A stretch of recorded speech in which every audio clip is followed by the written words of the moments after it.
Nakon što je čovjek počeo da razmišlja o umu, došlo je vreme kad je počeo da ga se plaši. Srednji vek nije doneo odgovor, doneo je još veći strah.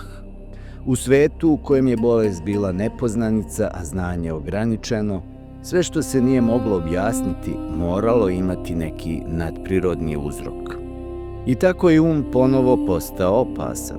Ako si čuo glasove, ako si govorio sam sa sobom, ako si se ponašao drugačije, nije se pitalo zašto. Pitalo se od koga si zaposednut. Mentalna patnja više nije bila znak, postala je pretnja. Crkva je nudila odgovor, egzorcizam, molitvu, kaznu. Ne da bi izlečila čoveka, već da bi zaštitila zajednicu. Strah se širio brže od razumevanja. Ljudi su zatvarani, vezivani, izolovani. Ne zato što su bili opasni, već zato što su bili neshvaćeni.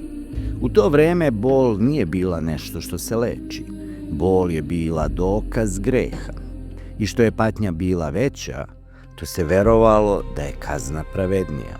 Ali ispod tog mraka nešto se tiho gomilalo.